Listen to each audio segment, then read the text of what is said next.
Where's the money? Don't tell him, bro. Brother? Is that your brother? Bro. I don't see the resemblance. Brother? You want me to shoot him? Huh? You want me to shoot him? All right. Tell him where it is. What's wrong with leverage? Last chance.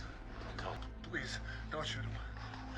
It's up to you. What you tell him? It's under the floorboards in the kitchen.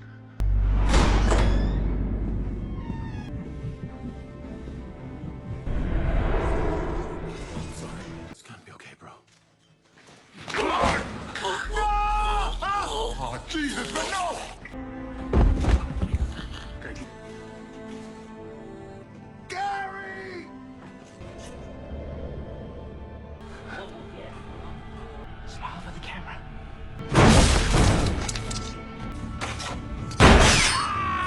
I didn't know. Don't, please, he made us do it. The film opens with a massive man known only as Driver pacing inside his prison cell on the day of his release. Before leaving, he takes a photograph of his brother from the wall. When the guards arrive, the warden attempts to reason with him, aware of his intensity, but Driver remains focused. His only goal is to hunt down the men responsible for his brother's death.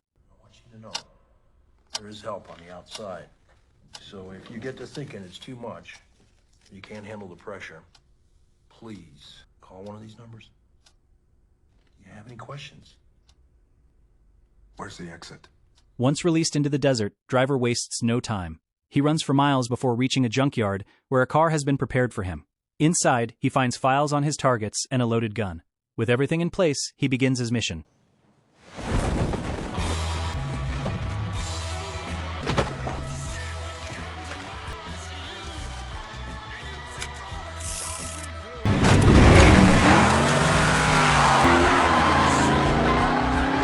His first target works in the city. Driver arrives, crosses the street without hesitation, and enters the building. Without speaking, he locates the man and kills him with a single headshot. May I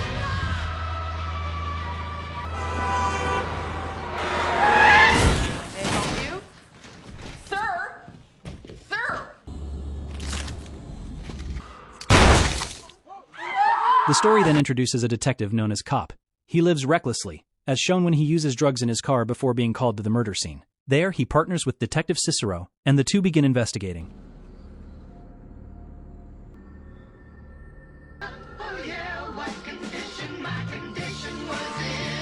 Sundown, shining in. I watched myself. What do we got?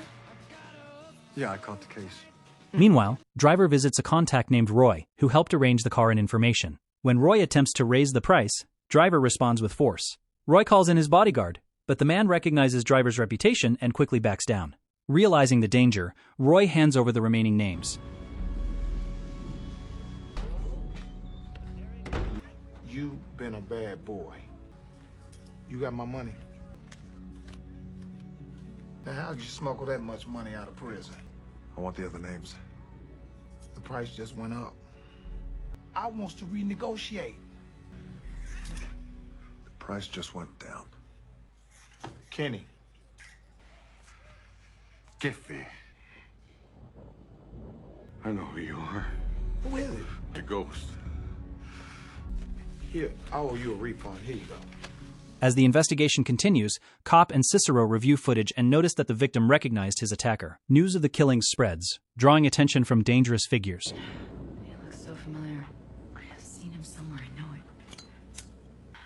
Right here it comes. He knew his number was up. He knew him. An anonymous client hires a professional assassin known as Killer and assigns him to eliminate Driver. Got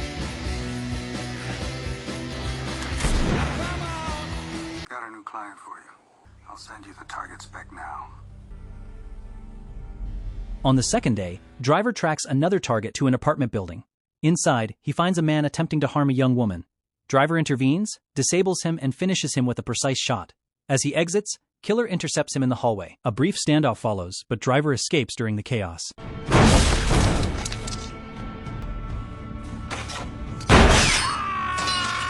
I didn't know any of that was gonna happen.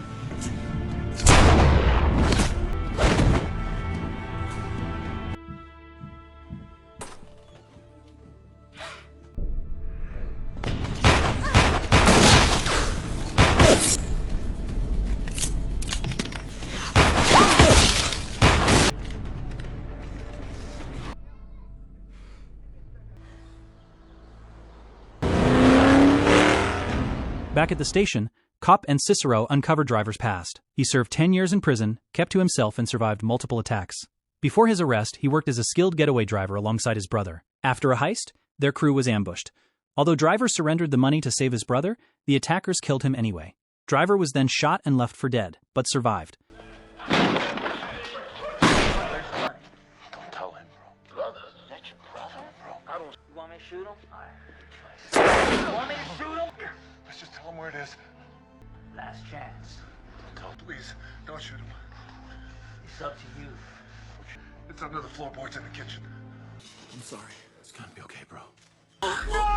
This guy refused to die.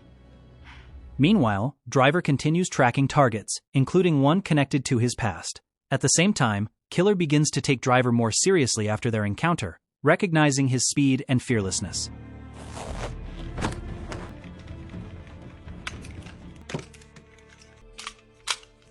By the fourth day, the investigation reveals that the victims were police informants, suggesting a deeper conspiracy. Driver eliminates another target at a hospital after learning the man survived an earlier attack. Cop attempts to intercept him but fails during a tense shootout in the hospital's lower levels. Driver spares him, choosing to walk away.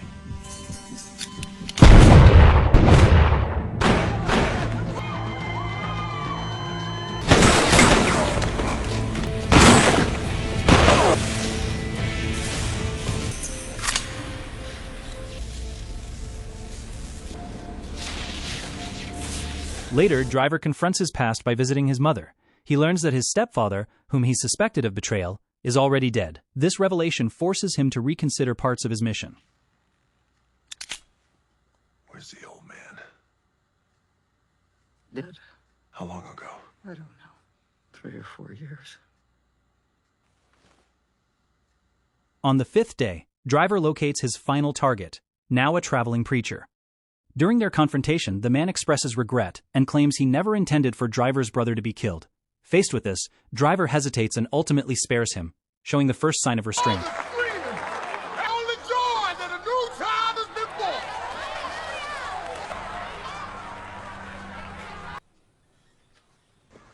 Is that your son? Adopted. In my heart, I'm sorry. Sermon's over. Find it in your heart to forgive me for what I did. I can't. John Diego.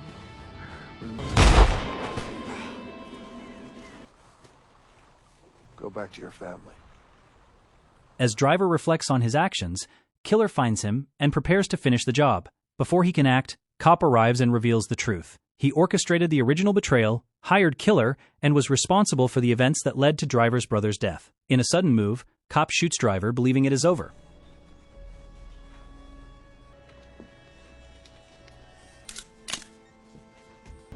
Drop the gun.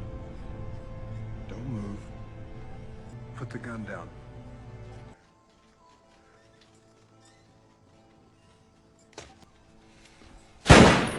However, Driver survives due to a metal plate in his head. He recovers and confronts Cop, finally killing him and completing his revenge.